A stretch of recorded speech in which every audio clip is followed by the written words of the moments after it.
Okay, Bash in Berlin has just concluded. It was a pretty decent show, but instead of me doing my regular reviews, where I just kind of come in and talk with myself, got a guest this evening. My tag team partner, my brother, the Bubba Ray to my Devon, the Christian to my Edge, my boy, ladies and gentlemen, Cody Frisco. Mr. Flash. Mr. Frisco, how are you? Good. Good to see you, sir. Good to see you. Good to see you. Okay, so here's the interesting thing about my boy Cody. He's a wrestling fan who doesn't actually watch wrestling, right? Mm-hmm. So pretty much all the information he gets is from either watching my videos or listening to the podcast or just random conversations that we're having, right? So I thought it would be interesting to have him over. We both sat down and watched Bash in Berlin, given that he knew a little bit of the characters involved in the show, but he didn't know storylines and match psychology and stuff like that. So I figured it'd be dope to have both of us come on and give our perspectives on the show together in more of a podcast style and more instead of super edited. So tell me a little bit about yourself, Mr. Frisco. Yeah. So just a little wrestling background. Watched it, Attitude Era, as they call it. Stone Cold, that was my guy. Big Stone Cold fan.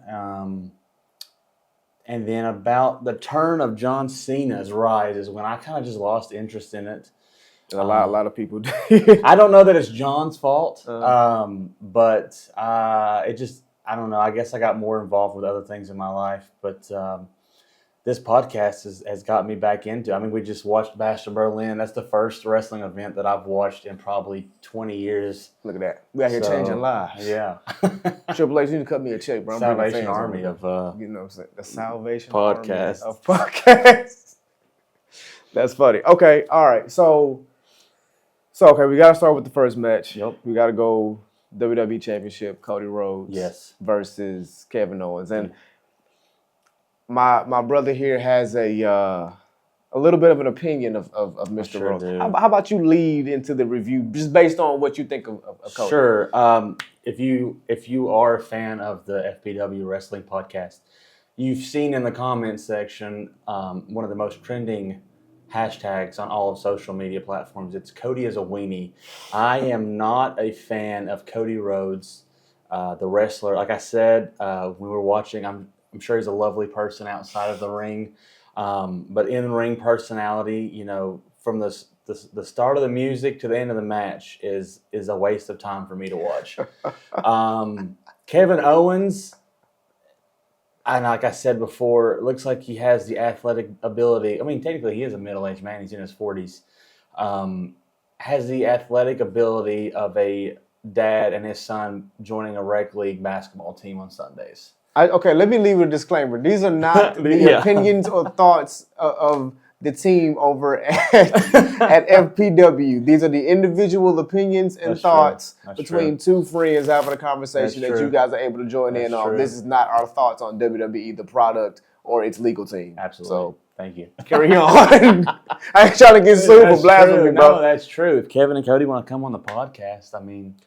Cody, I know where you're going to be at in October. That's true. I'm going to be there too. It's a little menacing. It is. I'm a heel though, remember? That's true. So I'm going to bring my mics. I'll bring the camera. We'll do a quick, just a little talk. You know, you can answer these thoughts of my friend here. Sure. Kevin, if you're in the space as well, feel free to join. I have two mics. We can mic both of you up and just get an opinion. Yeah. And who knows, we might can set up a match for like WrestleMania 44. Tag team? That'll be fire. Yeah, I like that. Frisco Flash versus Rhodes and Owens. Frisco Flash. That might need to be the name of the segment. Yeah. Frisco Flash. I like that. Yeah, we're gonna rock with that. We getting off subject though. Yeah. All right, so you don't mess with Cody. No. You don't mess with Kevin.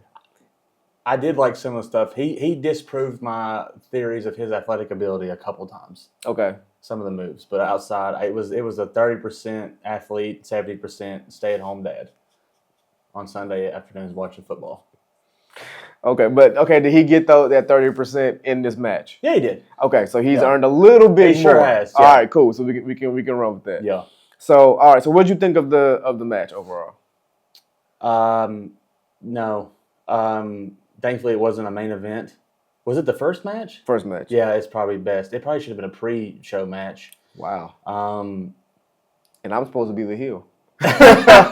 it's there were moments where I was like, we're just really dragging this out. A lot of just standing around. Cody trying 97 crossroads with a success rate of 16%. Had the team run the numbers. That sounds like some good Steiner math to me. And again, the Kevin Owens stunner thing, we talked about it watching. It doesn't fit. Even you said based on his style of wrestling that you didn't feel like it fit his. Well, it doesn't. And so, like, the stunner, I feel there's different variations you can do with the stunner, right? The springboard stunner is, but that kick to the gut into the stunner, that has pretty much been trademarked as a Stone Cold stunner. Mm-hmm. So whether it really fit the character or the move itself makes sense, when you see a Stone Cold stunner, you immediately identify Stone Cold, right? Yep. It's in the name, Stone Cold Stunner. Yep. So when Kevin Owens does it, it's just a move. Mm-hmm.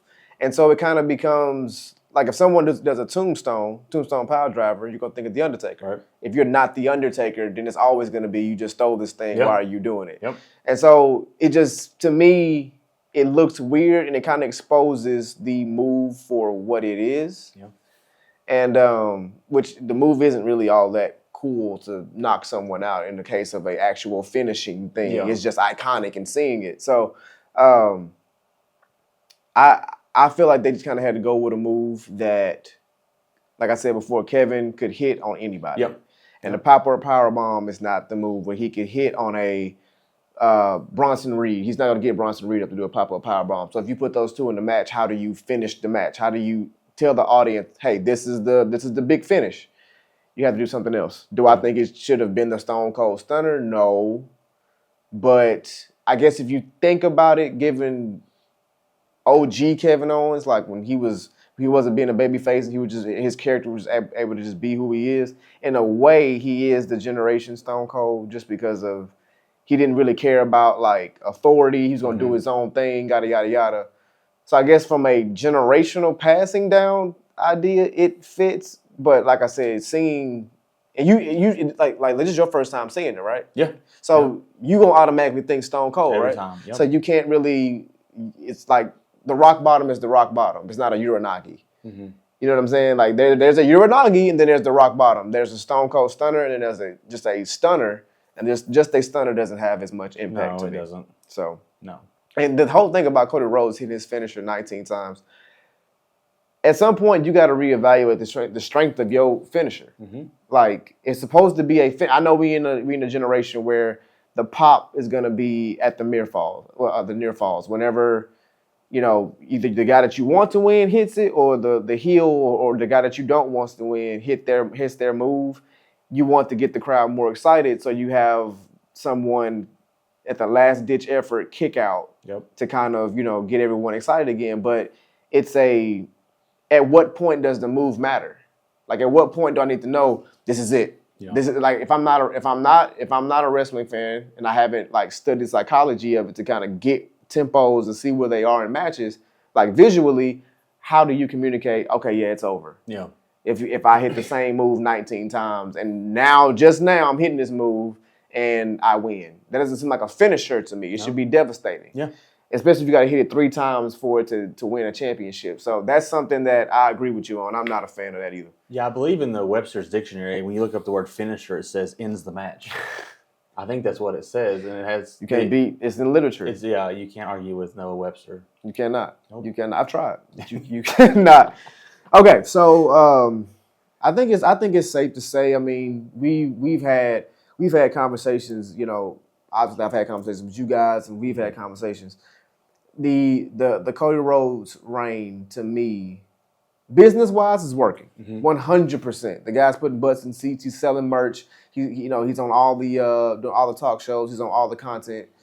So representing the company, he is the definition of a champion. Yeah.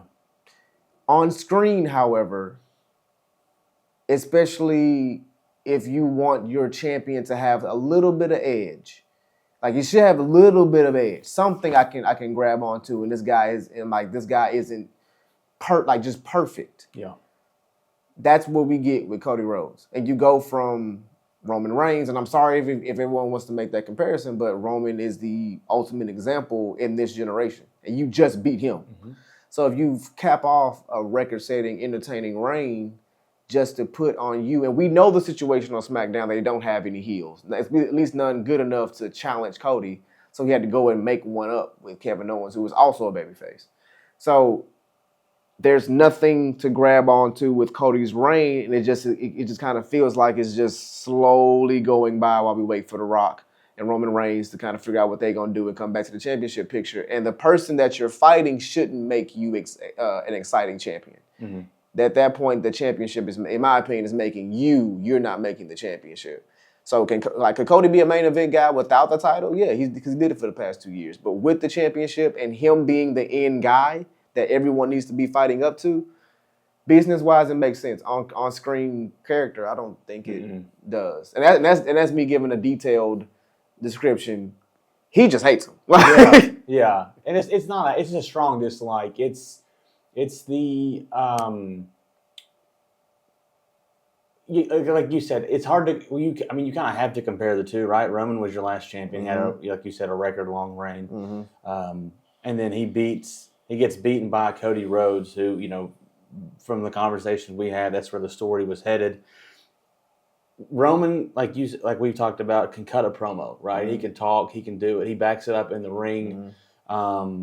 I get excited when I see a spear coming, right? Right. I'm doing the hoo-ha with everyone in the arena. When Cody's doing a crossroad or what's the actual name of the cutter? The Cody cutter. Cody cutter. I call it the cookie cutter. I think it's soft. I don't get that. I don't get that from him because he doesn't give me that kind of champion, right? Like you said, he's an extreme babyface, and I've even asked you at times, is he more babyface than Cena, in a sense, right? Because Cena had a little bit of edge to him, right? He would cut a good promo, he would talk his trash, but he could back it up in a ring, right? Some of the clips that you and I have exchanged where I've seen of Cody cutting a promo, if you're cutting a promo and then I see a camera cut to your mom, why? Why am I seeing your mom when you're supposed to be intimidating someone, right? I've never once in my life stepped up to someone and been like, hey, you better back off or it's going to be a problem. And my mom chirps from over my shoulder. I think you really just like heels, though. I think that is. Because they kind of live on no rules. They don't have the super high morality. Yeah. You know what I'm saying? Like they get things done how it needs to be done. They take it by force. Yeah, case in point, Stone Cold, right? He stunned Vince McMahon's mom. Vince's mom? Was it his mom or his wife? His wife. Okay. Yeah. The entire McMahon family went down in a ring, right?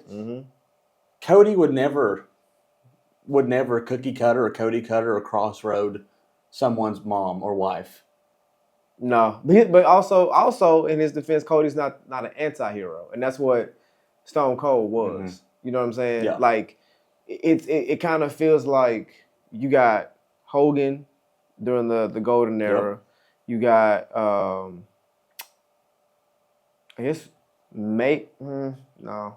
I guess the closest thing to Hogan would have been Cena. I can't think of anyone that was like such a golden example of humanity. Yeah. You know what I'm saying? Yeah. Say your prayers, eat your vegetables. Right. Yeah. And so now you got Cody, and it kind of like as a kid, that may have been my guy. Oh, okay. As a kid. Interesting. And I think they're trying to, and WWE's kind of been doing this for a little while, even back when Vince was around. We're gonna give you a level of entertainment that feels nostalgic to the older viewers, but it's so modern that the newer generation is gonna grow up watching it. But we're also, how do I phrase this? We're also going to. We also have to keep a good morale for the young generation. Yeah. We had Roman. Roman was the heel. Like Roman was the heel, but he was a cool guy, so he could kind of come back and be a good guy or a bad guy. But Cody right now is just this guy's just like Superman. Like you're so moral and like but you're trying to get Cody to become like an example of what you want your kids to be. Right. Honest, you know what I'm saying? Like does everything the right way, respects his friends, always wants to help, always wants to be the good guy, which I've been saying this for a while. If this is as good as he is as a baby face, if he puts the same energy into becoming a heel, he might be the greatest heel of all time. I mean, if that is the case, right? If we do a complete 180 to the extreme that he is a baby face, and he becomes this massive heel that is comparable to some of those guys that I like, might have a conversion. Okay, so let me ask you this then. Is it safe to say that it's Cody Rhodes, the character that you don't like, not necessarily Cody Rhodes, the person? Sure. I mean, I don't know Cody Rhodes personally. Right, but I mean, some people, Yeah, no, it's just the character. Okay, right? I mean, I know all those guys are acting or taking on a persona, right? I don't think that The Undertaker has literally died, gone to hell, and come back, right? But, yeah, it's the character. Yeah. Like I said, I've never met him. I'm sure he's a nice guy. Probably extremely personable, right? You got to kind of make connections, and I would assume in a career like that to kind of work your way up. But the wrestler, no, not a fan. Okay, that's fair. Fan. That's fair. So yeah, Cody Rhodes. I guess I didn't lead to this. Cody Rhodes did win the match. Yeah. The through line of the match here was basically could Kevin, I guess, break his morality to become champion? That like as he's done in the past, he's always been a character that just kind of went and took whatever it is that he wanted, whether you liked it or not. And now he's trying to be a little bit more of a good guy since he's been joining forces with Cody. And that was the story. Like, you're my friend. I'm trying to do better at having friends because I've screwed all of them in the back. And so I'm fighting myself more than actually fighting you. And Cody's kind of like, no, I want you to fight me. I need to prove that I'm the best and I have to beat you as one of the best, yada, yada, yada, so on and so forth. And they just told that story throughout. There's a knee injury that Cody suffered supposedly before the match. And instead of Kevin going after it, he just kind of was like, So he would do some things, but he couldn't, like an apron powerbomb. He couldn't do it. But he was able to actually strike the knee of Cody, but he couldn't, like I said, he couldn't do an apron powerbomb, which has put so many people away.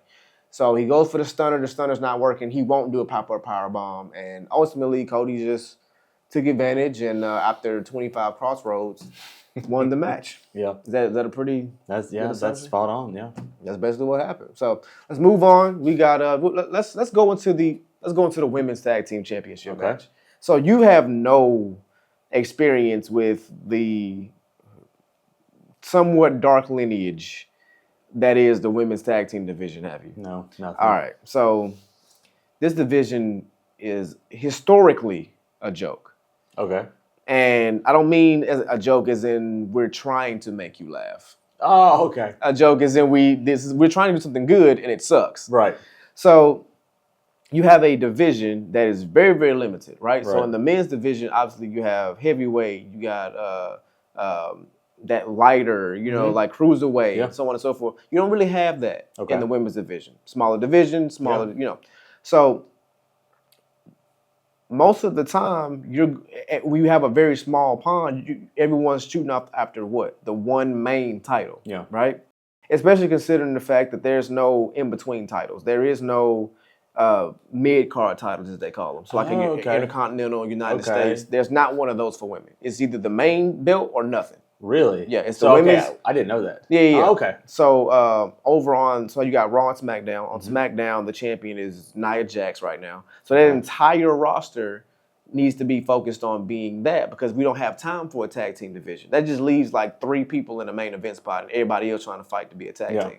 Why? What if I don't want to be a tag team? You know what I mean? Now I'm just ass out. Yeah. And so that's the same thing on Raw. Liv Morgan has the Women's World Championship, and she's locked into a story with Rhea. Yep. So that means everyone else has nothing to do. It's not really fair, right? Yep.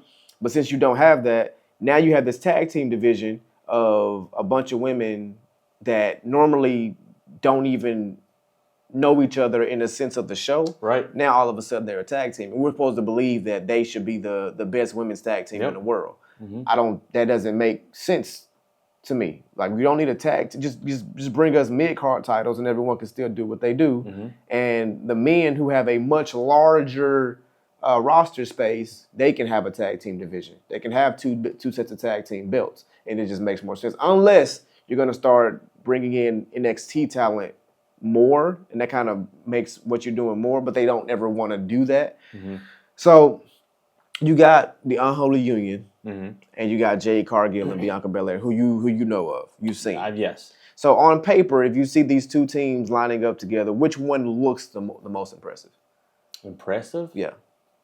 See, that's the thing. I know that the people, the Unholy Union, is that what they're called? Yeah. Yeah. I knew that they were tag team teammates Mm-hmm. for a minute now, Mm-hmm. right? I knew, and I only, just so you know, this is why you listen to the podcast, so you learn things. I didn't know that Jade Cargill and Bianca Belair were even a tag team in general, right? I knew that you had mentioned each of them as individual wrestlers. Mm-hmm. No idea that they were actual tag team partners. And also learning that they actually used to hold the tag team title from the people that they fought at Bash of Berlin. On paper, that's the thing. It's like you just said. You got these people who don't know each other thrown into a tag team together. And again, don't watch wrestling, so I don't know how long they've been tag team partners. On paper, I would assume that the Unholy Union would be the better team because they actually have wrestled together for some time now, right? Okay, well, so let's say you've never watched wrestling, and you just see, sheer look. straight off look. Jade Cargill and Bianca Belair. Right. So that's my point. Now, if you're familiar with the product, you can make a you know what I'm saying. But if you've never seen this before, then it's like, okay, well, these are why aren't they champions, right? And then if I didn't tell you, oh well, this person they actually beat. Well, all right. Here's the thing.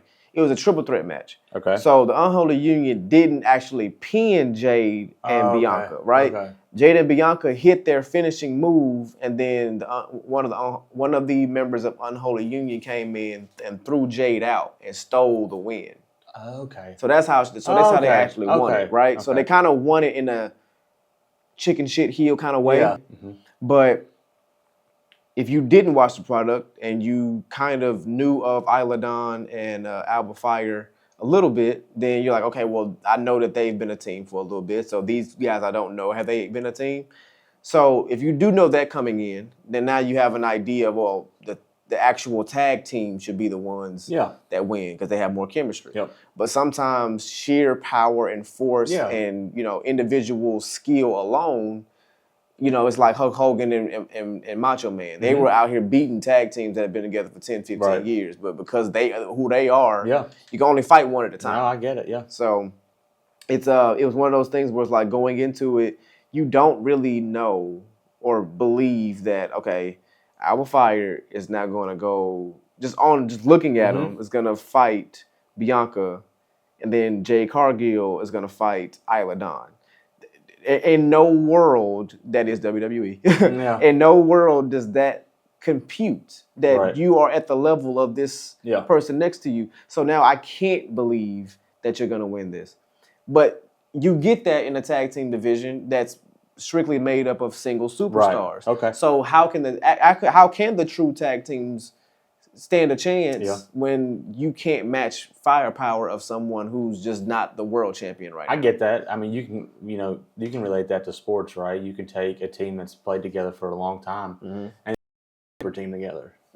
Yeah. Exactly. It's just like it doesn't matter what we do. I can't stop Steph. Yeah. But then Steph got Clay. Yeah. And then you got KD. Bruh. Right. What am I supposed to do? Yeah. So sometimes and so I think that's my biggest issue that I have with the tag team division. Okay. And so when you have this thing that, like, you going into it, you already have this thought process, and then they have this match where they're just going to put the belts back onto, I've heard someone call them the power buff girls. Okay, I like that. I kind of like it. Yeah. But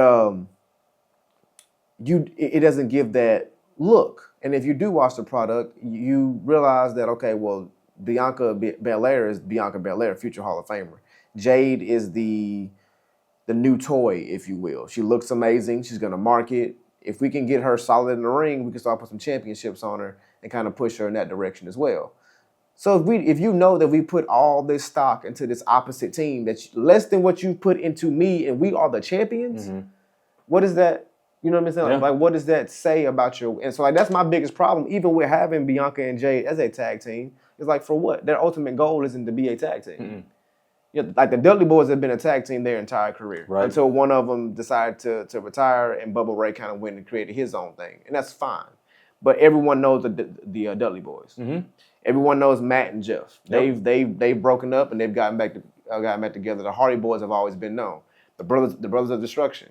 Notoriously single superstars, but when Undertaker and Kane came together, you know of that name. D-Generation X, the Hart Foundation. It just goes on and on and on because these were actual tag teams. Even if they had singles careers as well, they were unified with a tag team. You put Bradshaw and Farouk in the same room, and you're a fan, you're going to know the APA.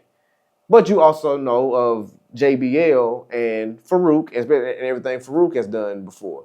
So when you don't have that in the division and you're still trying to make me believe that I should care about your champion of said division, that sounds like a waste of money.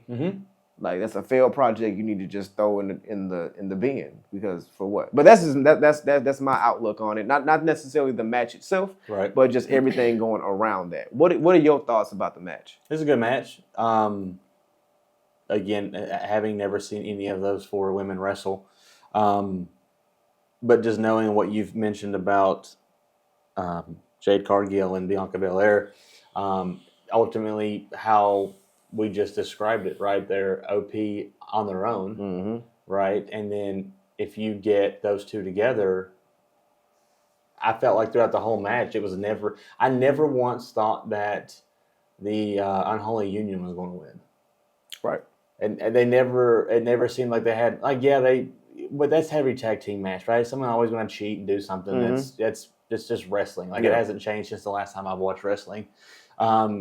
But at no point did I ever think, oh, they got this, right? Even when it was a 2v1 and, Jade Cargill was outside the ring trying to do something, or she was just like unconscious or whatever, right? From something that had happened, I never thought like, oh, they're going to finish this match right here. And at that point, that never crossed my mind. From the minute who came out first, Jade Cargill? I think from the moment her music started, I'm like, well, they're probably going to win. That entrance. Yeah. I think they're probably going to win. How amazing is Jade's entrance for? Brother, like, having not seen an entrance to a match in forever, right?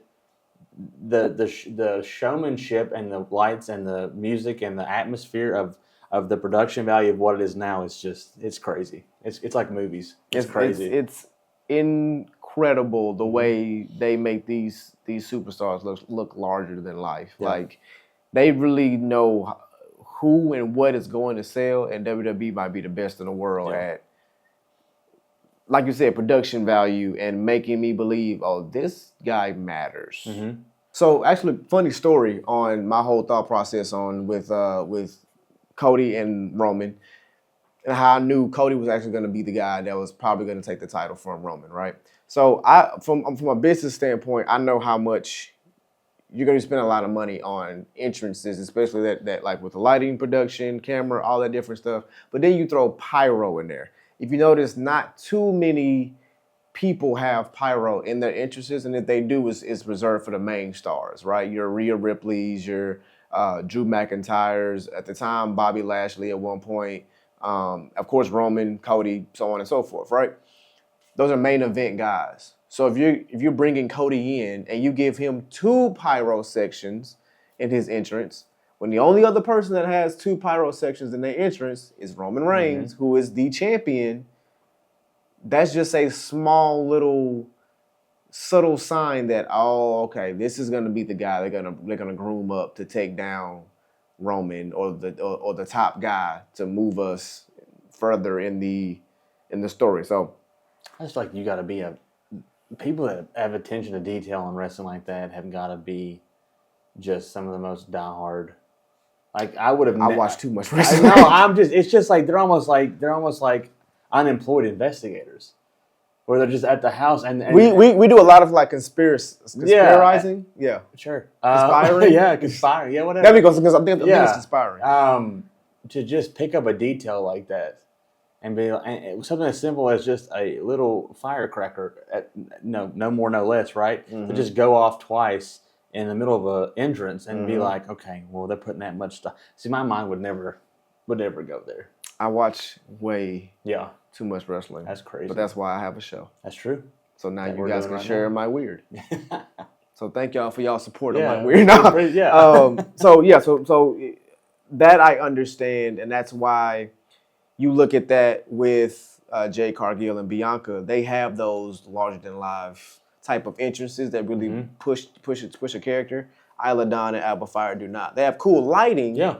But lighting isn't the same until you have like camera effects and it literally like snows little flakes when Jade comes out. Had that whole little portal thing. Yeah, she that's just come walked on. out. Like you're not putting that type of time and detail and work behind someone who you're not going to push to be a top star and her tag team partner. So yeah, there was really no, and everyone knows this. There was no way the Unholy Union without some type of shenanigans or they finally do the heel turn where Jade breaks up with Bianca. If neither one of those things was going to happen, there was no way they were going to actually give the Unholy Union a win here. Right. And so I say reluctantly, not unfortunately in a way that I don't care about those two individuals as a character, but just as a division and where I think it's going. Unfortunately, Jade Cargill and Bianca are your new women's tag team champions. Now we got an interesting one with the Drew and CM Punk strap match. Yep. Have you ever seen a strap match before? Not like that. Did you even? That was the weirdest. That's not even what I meant by that. That's not even what I meant when I said it.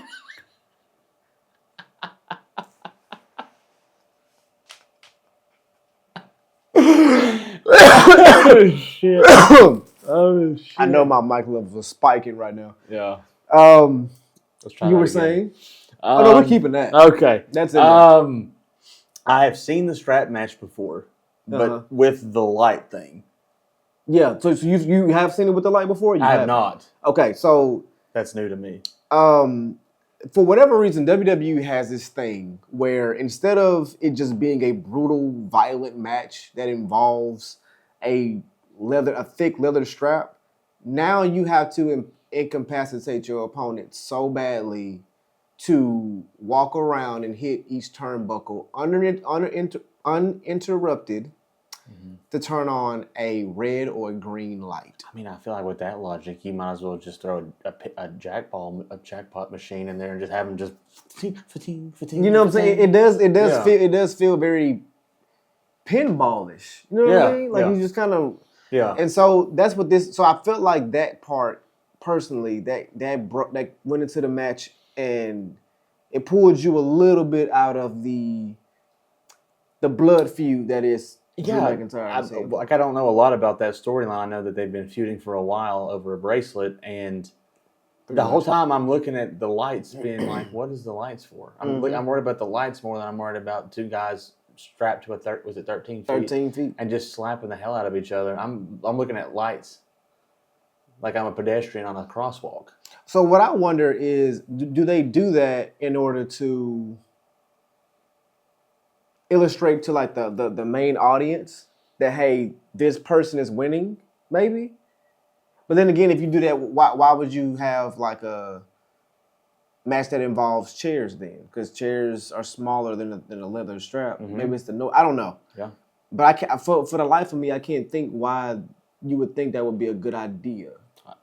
Because like a dog collar match doesn't have that. And it's essentially the same thing, just with a chain and a dog collar. Yeah.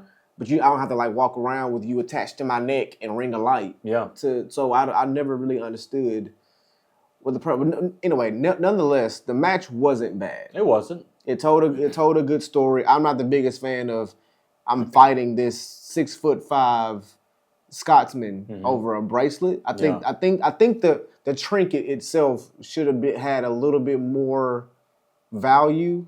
Unless the story is, it doesn't matter how much it is. It's the sentimental value of it, maybe. Yeah. But this could have been Drew taking the bracelet and throwing it in a river or something and saying "screw you and your ugly dog" or whatever. I appreciate you not attacking his wife there. Yeah, I love. I love AJ. I'm waiting for her to come back to wrestling. Yeah, but I'm not. I never really understood it from that perspective, right? So, what do you think? So Drew McIntyre won their first encounter. Okay. CM Punk won here. Do you think this feud should continue if it's still based around the bracelet? Because CM Punk got the bracelet back. No. Like, what do you do now? Do you break into his house and? They're not above that. That happens. I know, but I'm just saying, like, what other story? Like, he loses it, like when he's swimming on a lake or something. Like, I don't know how you get a bracelet from someone that just beats you in one of the most confusing matches I've ever seen, in front of thousands of people in person and probably millions around the world, right? But what is, like you said, there's no value to that bracelet unless his wife and dog made it, and if the dog made it, that's impressive. And I would want that bracelet too, but I don't understand the storyline of it being over a bracelet. But see, that's the thing. Like CM Punk, he's got the bracelet back. Yeah, so I'm saying, so like that's it, right? The original owner has the property back, right? Like we've all seen Air Bud when the dog goes back to the original owner, tried and didn't, so that's it. We had a duel. The dog sat in the middle, chewed up the newspaper, kept it moving. But here's the thing, though, in wrestling. If you have two guys who really hate each other, they'll have a match, right? And one person will win. And if the story is selling, like if it's getting ratings and putting butts in seats, they'll have trilogies. I was gonna say, what was that, a rubber match? Yes. Yeah. So what I'm wondering is, what is the rubber match going to be about? And there's a report saying that's going to be a Bad Blood in Hell in a Cell, which is is the iconic, pay-per-view that had the first Hell in a Cell. So it's going to mean a lot. So what are you now investing into this storyline that I haven't already gotten out of what we've been? I mean, you have a month to tell it. Yeah. But what I don't like. Okay, the guy got his bracelet back. He won the match. I don't need to see it again. I know I'm going to, but tell me why. Why should I care now? Other than the fact that they just don't like each other. I don't know how big they would. So like my initial thought when you started talking about that is, again, haven't watched wrestling in a long time. Could they almost throw out the idea of like the loser of this goes to, because I know CM Punk is pretty old, right? He's kind of, I don't want to say, I mean, I don't know. Right? A career match? Is that what you think? Yeah. I don't know. That's just off the top of my head. I don't know how long Drew McIntyre has been wrestling either. He's not, Drew is kind of still in his prime in a way. He's in his 40s for sure, but he's not. His body isn't starting to decline like more of a CM Punk. Right. CM Punk is more visibly old. Right. So what about like a loser leaves WWE? Because this whole thing kind of started because CM Punk came back, and Drew was pissed. Yeah. So Drew and CM Punk Drew and Seth Rollins were seen like just throwing a fit when CM Punk like literally came back in the arena. Right. And so they wanted to do business that way, and it's been working, but now you kind of dove away from it to go to the bracelet, but the bracelet's back with CM Punk now. So now it's like Drew could be like, I never wanted you here. This whole thing was about me trying to get you to leave, but since I see that you won't leave, I'm going to force you out. And I'm going to challenge your, loser leaves WWE. Yeah. Right? So at that point, you got to assume that CM Punk's going to stay, but what happens if Drew leaves? Like, what happens if Drew loses that match? Right. Does Drew just leave WWE? You just re-signed your deal, so I know that's not going to happen. Oh, well, I didn't know that. You know what I mean? Yeah. And CM Punk just signed a deal last year. So it's like, what? I like the idea of it in a sense of, I would love to see the drama. Right. I just wonder... if they do that, did anybody think of the ramifications of, okay, what if this person loses? How do we bring them back and make it make sense? Because you can't just neuralize someone and be like, oh, that person never left. They were here. Yeah. WWE, wrestling in general tries to make you forget, but at the same time, they want you to remember everything. Okay. You know what I mean? Yeah. Like, don't remember when I did this stupid thing, but do you remember when these guys were on time? No, it don't work like that. Yeah. Wrestling fans remember everything. Mm-hmm. Got receipts. Right. So, all right. So minus the lights. Okay. What did you overall think of the match? I think it was a good match. I don't know that how tall is CM Punk? Like 6 feet tall, 6'1"? Much shorter. It really looked like a David Goliath match. Yeah. We talked about it. Drew McIntyre's a big dude. Your standard 6'5", 250 plus wrestler. Standard. Well, I feel like in the WWE, you got a lot of big people. It was a good match. I don't, just based on physicality, I don't know. I feel like that was CM Punk's finisher, right? When he kind of just throws him and knees him in the face. Yeah, the go to sleep. Yeah, the go to sleep. He did it twice to win, right?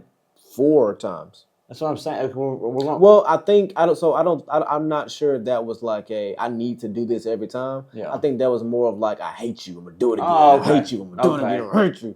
I think that's more of like, okay, I'm gonna make sure you don't get up. Yeah. Every time I hit a light, I'm gonna hit you again. Okay.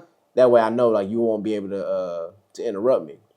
But go ahead. There was that, and then he put him in the what was that one we talked about where it looks like it's an ankle thing, but it's really a back thing? Oh, the sharpshooter? Yeah, it's a no submission match. I mean, at that point, it's just punishment, right? But then what's the strap for? You just hit each other. Different kind of strap. We got to get out of this strap match. Yeah. I thought it was a really good match.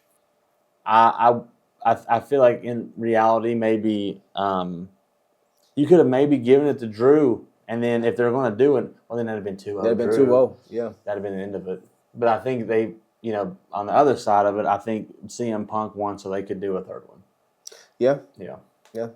I feel like Drew should have won, but CM Punk won to continue that. Okay. That's how I felt about it. Gotcha. I like that. All right, now we're going to get into what I feel like was probably the best and most entertaining match of the night. I think we all can agree with that. Mm-hmm. And that's the Terror Twins going up against the Judgment Days, Dominic Mysterio, and the Women's World Champion, Liv Morgan. Before I give my rant, because wait, is this your first time seeing anything as far as Damian and Rhea? Yeah. Okay, yeah. Go ahead. Off rip, I would. If I was a betting man and I didn't even see the odds of a match and I just saw Damian Priest and Rhea Ripley versus Liv Morgan and Dom, I would have bet the house on Damian and Rhea. That seemed like the most one-sided match because of everything that you've shown me. Every time Damian and Rhea are around the other two always run away. Mm-hmm. So now you're stuck in a match that you can't leave. And off rip, what did Dom do? He ran. Tried to get out of the ring in a match that was scheduled for a one fall. For literally, you off bell rings and you run out of the ring the minute Damian takes one step towards you, right? And I understand that in real life, 9 out of 10 times, if a man that large walks towards you and you're built like Dom, you're probably gonna, take the L and get out of there. Yeah. But you legally can't do that because you're contractually obligated now to wrestle this man. You legally can't do that. That'd be a whole different talk with Triple H post-match. Off rip, start to finish, one of my favorite. I think it was my favorite. I think we talked about this because I like that action, that go. Mm-hmm. I know I know a little bit more about that storyline. I think than any of the other ones we've discussed so far. I know that Rhea used to be and Damian used to be part of that. Was it a faction or whatever? Yeah, and then Liv kind of just came in and, split everything up. And, Homewrecker style. Yeah, Homewrecker style. And, Damian did his thing. The minute Rhea got tagged in and just went back and forth between Liv and Dom was, like, the best part. I mean, it was it was incredible. It was literally, there was that moment where Dom was like, "Oh, come on," and then Liv thought she was gonna sneak one in, and it was a quick little like, "Get out of here, I'm not finished." Yeah, and then just has Dom by his arm and just pulverizing him. Loved every minute. There was no slow moments in that match. That was probably my favorite match to watch the whole Bash of Berlin. Yeah, I agree. I gotta agree with that. I was overall, I don't really care about the Judgment Day, but with Rhea and Damien's like participation in the breakup of it and how Liv kind of, I was definitely intrigued with that. And who's not entertained when they see Rhea Ripley on their TV screen? You know what I'm saying? So,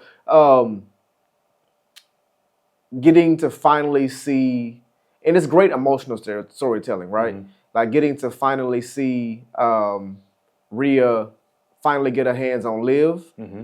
That's something that I think everybody wanted to see, right? Yeah. And then more so than that, her getting her hands on Dom.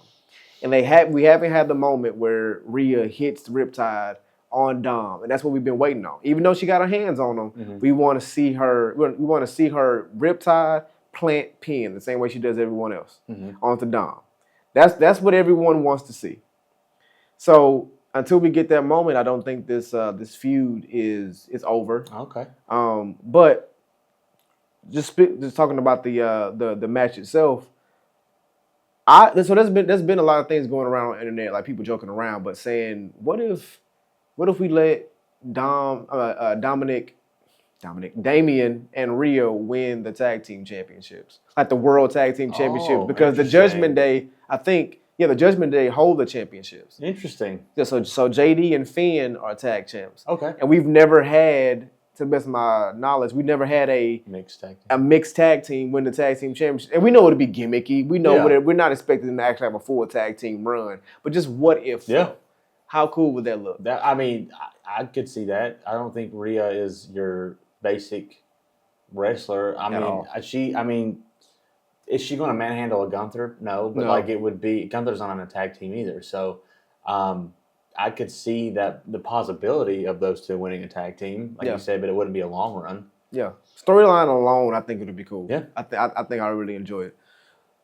But this match was to go off your point of Dom running and kind of being, the chicken shit heel that he likes to be. I think that played into the story very well. Okay. Because the entire time they've been jumping Damien and Rhea. Whether Dame and Rhea beat them up or they don't, there's always been a numbers game. Okay. But now I'm stuck in here with you. Yeah. Oh, snap. Yeah. I ain't got nobody to help me knock you out. So, I'm going to run. Yeah. But I'm going to run to try to get you messed up so I can finally cheap shot you. Yeah. That's the only way Dominic Mysterio, is going to beat Damian Priest. Right. You know what I mean? Yeah. And that's just strictly off of character. And then it's the exact same thing with Rhea, more so with Rhea and Liv. Okay. So that, for me, I locked on to that very, very early on. So like the running away was kind of like, oh, this is just a part of the story they're telling me. What I did enjoy though is those little hints of, like, for instance, the double Razor's Edge they did on Liv and Dom. Oh yeah, that was a great visual. Yeah, that was a great visual. Yep. So seeing stuff like that, and then something else that I found was interesting. They didn't give Liv much of any real significant offense against Rhea in this match. It seemed like that was irresponsible. Sure, you can do what you want. But so like Liv got no offense in this match, right? And even when she tried to mount a comeback on her, it almost felt like the roles were reversed. Like Liv was playing the babyface role and just getting beat down by the heel just to come back, but it never happened. No. Like Rhea just had her way every single time, and it was one of those things where like you knew that you knew who was going to win the match, but you're happy that they won the match. You know what I mean? Yeah. And from an entertainment value standpoint, it was incredible. Yeah, it was a great match. Great match. The crowd was into it, which makes it. Let's speak a second on the German crowd. Like, at one moment they were doing a wave. They sure were. You know, that's. I don't think I've ever seen a wave done at a wrestling show. Nope. Out of 20 plus years of watching the product, right? Never seen it. So from that perspective, I think. Yeah, I gotta say this was definitely the match of the night. If you wanted everything out of your wrestling, that was in that match. I feel like. Yeah, and you made a good point earlier too, and also off camera.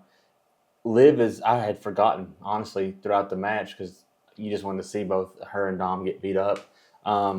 Is the women's champion, and was just never in a close. Never once was close with Rhea. It didn't feel like she was a champion, did she? Just got ragdolled the whole match. Yeah. Not a good look. That was one of the problems that I had with Liv being champion. Yeah, it is not believable when you got sharks like Rhea Ripley roaming around, because at some point you got to see her, and unless you're Becky Lynch or someone of a higher stature, maybe, I believe a Charlotte Flair. You know, these type of superstars could go one-on-one with Rhea and beat them because they've already proven themselves. Liv is just a much more popular Zelina Vega. And I like Zelina Vega, don't get me wrong. But they look good, they're okay in the ring, but because you have a internet following that you've built and you built a brand for yourself, they put a championship on you and made you seem more important than what you are. But you are doing a great job in playing the role of being afraid of Rhea. You're great at doing that. I'm talking about the character itself.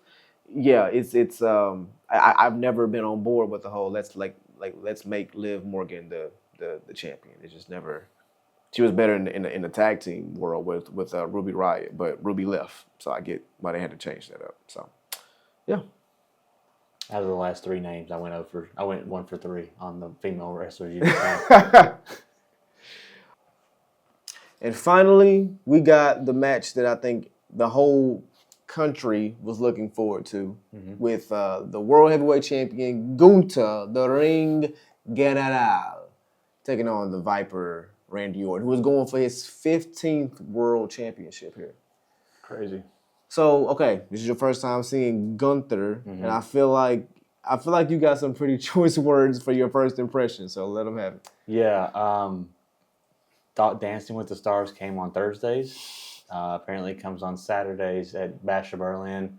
Gunther? No, just the two of them walking around. It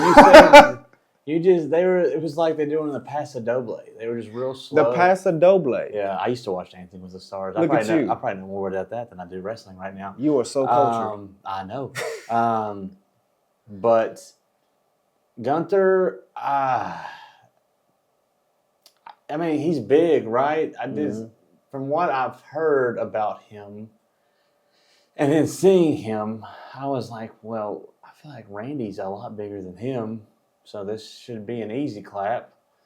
You think, as in like just being overall jacked? Just size-wise, right? Okay. I don't know what Gunther's weight is. You said he used to be bigger. Yeah, Walter was a big boy. Walter.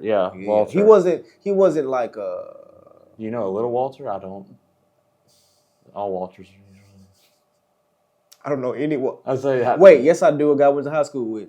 Oh yeah, he's not a big guy. Walter. Yeah, you were there. Yeah, you remember Fred and all that, yeah, don't you? Fred and Walter. Little inside.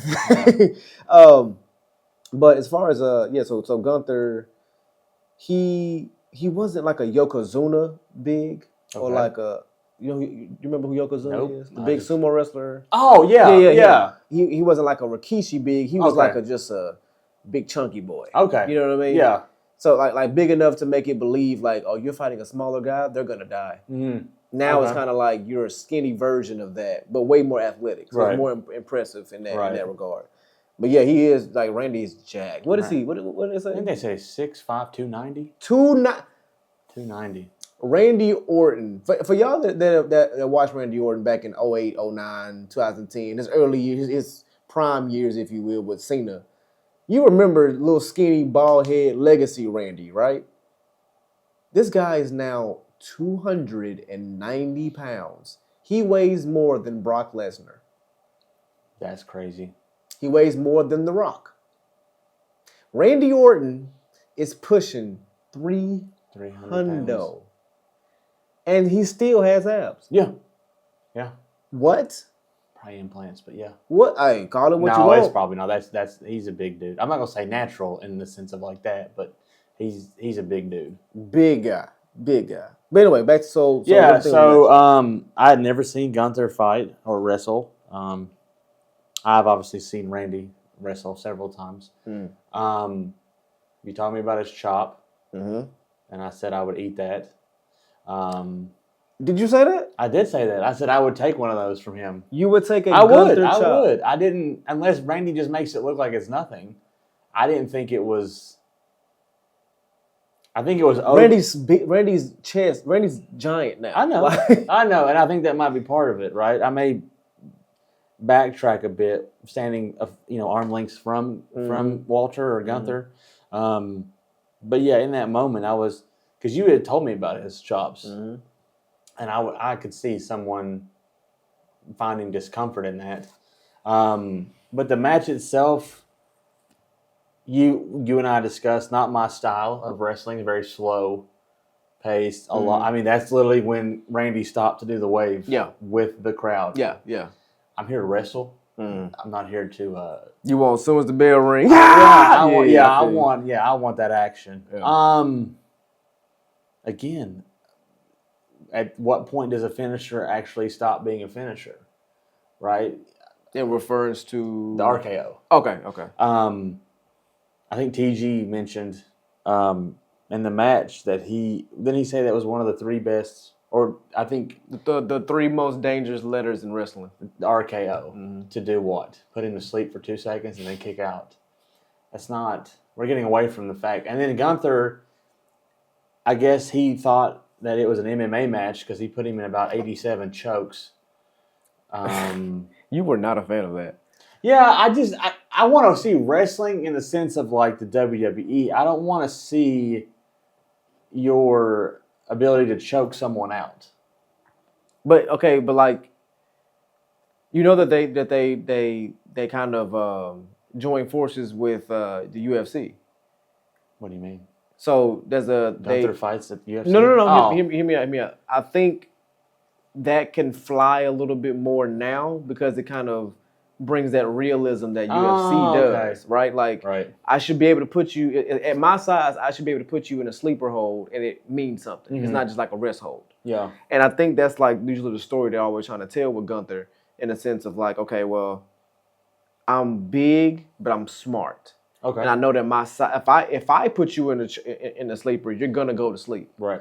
And it just kind of, for me, just adds the different layers of how, and what makes him more dangerous of different ways that he can beat you, right? There is no, like, technically the power bomb is his finisher. Okay. But if he can beat you with the lariat, which is basically a hard clothesline, he can beat you with the Boston Crab, which is like the Walls of Jericho but with one leg. Oh, okay.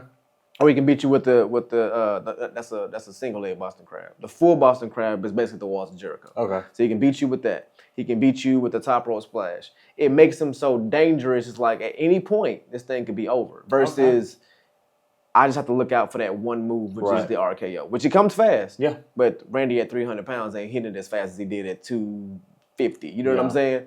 So from that perspective, like, I understand where you come from. Right. I feel where you come from. Okay. But I think what they're trying to say with Gunther is why he's so dangerous is like, to me this is a fight. If I hit you with if I almost put you to sleep with it and you're still in front of me and I'm behind you, I'm not gonna punch you in the back of the head. Well, if it's a fight, I'm put you in the back of the head. Yeah. But if we're wrestling and I can put the sleeper back on you, every time I put it on you, you're wasting more and more and more energy. Right. I'm gonna eventually hit you with this move. And so I think that's kind of like the way they like to portray Gunther. Did you get that at all when I you was did watching not. the match? So none of that registered. None of that. So Okay. I would look at that match completely different now. Okay. Because I assumed, like most wrestlers, you come into a match and you have the basic wrestling moves that people have, right? Mm-hmm. And then you have a couple that is associated with a wrestler, but then you always have that one, the finisher, right? Yeah. Stone Cold Stunner, the People's Elbow, the Tombstone, all that. I was waiting for his one. Oh, okay. Okay, I see what you're saying. So, but he just kept doing all this different stuff, so that makes more sense now. Okay. Gotcha. Still, that makes a lot of sense what Yeah. you said. I didn't think about it from that perspective. Yeah. Because you, at the same time, you did know that the rock bottom was hit. Okay, I need to cheer because it's about to be over, right? Yeah. Whereas you don't really know when that end of the match is going to be because he's just doing moves. Right. Okay, so it's hard to get emotionally involved. Yeah. Okay, I feel that. I can feel that. Yeah. Do you think,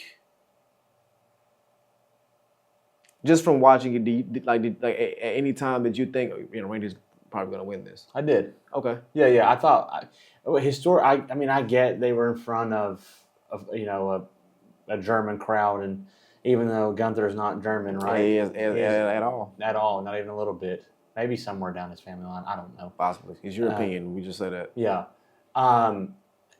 And how recently he became the champ. Was he heavyweight champ? Mm-hmm. Yeah. That they wouldn't just take it from him that quickly for a Randy Orton. Because at that point, Randy, if Randy's just doing that match to win for a record, he's record chasing, right? And you and I, to go back, discussed Roman potentially breaking the record for longest tenure as a champion, right? Because you said if Roman wins this match, then what's next, right? Because at that point now you're just chasing a record. Yeah. There's nobody else to fight. I could see that same thought process with Randy wrestling in that match just to get his 15th or 16th championship. So you feel like just the fact that he would get the 15th championship, that would be the only thing that made the win matter? I think so. Him as champion wouldn't matter. Yeah. Okay. Yeah. That's just how I was looking at it. Again, haven't watched wrestling in a long time. No, that's a good that's a very good way to look at, like, there's no wrong answers, right? But that's a good way to look at it, because even I didn't even think about that as far as what if Randy was to win. I mean, of course, like, I know that he is record chasing, but in a way, that's kind of like a story going on in wrestling. Like, you got Cena, who is tied with Flair for the most championships, and now Cena is saying, I got one more year in me. Right. So do you put the 17th championship on him? And of course we know, like, if he does win it, it's just so he can get the 17th championship. He's not going to have a run. Nope. But at that point, does that diminish the importance of a world title? Or to where it's just like, we're going to give this to you because thank you. Right. Like, you know what I'm saying? Like, what does that say to the other guys in the back that's currently fighting for that chance? Right. So I think that perspective is really cool going into it. Thought it was a good match when they actually got after it. Yeah. Right. When he had him up on the stairs next to the table, put him to the table. I thought all that. That's the stuff I like. I like the action, the dancing around. Not a big fan of. I know you said those two tend to fight slower like that at times. Yeah, I mean, I thought it was a good match. It wasn't the best match. How many matches were there? 5? Yeah. I would put that 3 out of the 5. Right in the middle. Yeah. So right after the women's match? Would you put it before or after the Drew Punk match? I'd put it. Ooh, that's a good question. I'd put it before, but just barely. Okay, so you would have. That's a good question. Before we close out, what would be your match order from what you saw? The top match was the Judgment Day tag team match. And when you say top match, you're talking about main event, right? That should be the main event? Right. Okay. Right. Yeah. We'll do it that way. Main event should have been that, because I think there's a much bigger story there than Kevin Owens and Cody Rhodes, or not Kevin, Gunther and Randy. I don't know. Both of them, you're correct. Yeah, I don't know. There's much of a story between Gunther and Randy outside of them and what was it, King of the Ring? Yeah, that's the only thing that. Yeah. Okay. Yeah. Because the only reason I know that, don't act like I watch wrestling. I saw it on the screen when it had something. It said lost whatever to Gunther in the ring. He listens and and watches FPW. That's it. So, every time they come out, notifications on, bell rung, all that. Now you about to be now you're gonna be part of notifications. I am. You see how they work? I'm gonna notify myself. That's right. I would go Judgment Day main event. 2 slot. I would go the women's match. Okay. Because there's a lot more. I like the action in that one too. Wait. The women's. Okay, so are we going from main event to opener? Yeah, we're going. So you would have the Damian Priest, the Judgment Day match, and then the match right before the main event would be the women's match. Okay, well, let's do it this way. I'll go what should have opened and how it closed. I'll go worst match to best match. Okay, we'll do that. I think worst match was either, actually it was Cody and Kevin. I just was not a fan of that match at all. And then, what's weird is that should have been the opener. You hate Cody so much. I don't hate Cody. It just you really dislike Cody. It wasn't a fun match to watch. I feel that. 2, and then there's a good gap. It would be Drew and CM Punk. Okay. And then Randy and Gunther, but barely, just barely. It's the lights that threw me off. Fair. I'm I don't really know what the point of any of this is. Now we're just doing Connect 4 with the lights. 2 was what did I just say was number 2? 2 was Drew Punk. Oh, no, Jade and Jade. It was the women's match. Was number 2, and then the main event should have been.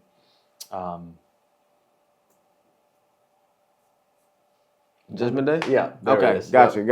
Okay. I would. Let's see. I will go. I agree. Judgment Day be my main event.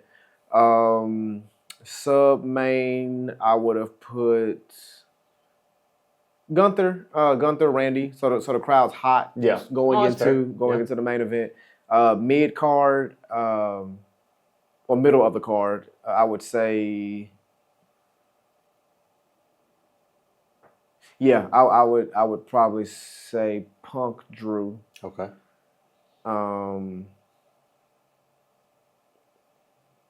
Then women's tag team. So yeah, my opener and my second opener would probably be the same. I would just kind of move around the main part of it. That way everyone's hyped. They get to see Cody first come out. So the crowd's hot. They get to see all that. And then the women's match would kind of just level them out right before they kind of come back up here again. So you kind of finish nice and high. And you kind of stay very, like entrance, it's Cody. And then, Jade and Bianca, that's amazing. And then we kind of go up here. Yeah. So that's how I kind of would have done it. But, yeah, that is the review for this year's Bash at Berlin. Let us know what you think about the show. Make sure you like, comment, and subscribe. Let us know, like I said, what you think about the show. If you're listening to this on podcast, make sure you leave us a review and follow the channel. Thank you, my brother, for coming. It was a pleasure. So this was your first show in over 20 years that you watched all the way out. Yep. Give us a final synopsis of your experience. It was really good. I enjoyed it. It is wrestling is a lot different than I remembered it 20 years ago. On a grade scale, I would give it a B+. Okay. Yeah. Okay. B+ ain't bad, and those are typically called B shows. So that's right on the money. Yeah. But like I said, guys, make sure you like, comment, and subscribe. Make sure you come back to see what else we're cooking up next time. And as always, be safe, be blessed, be kind. Peace.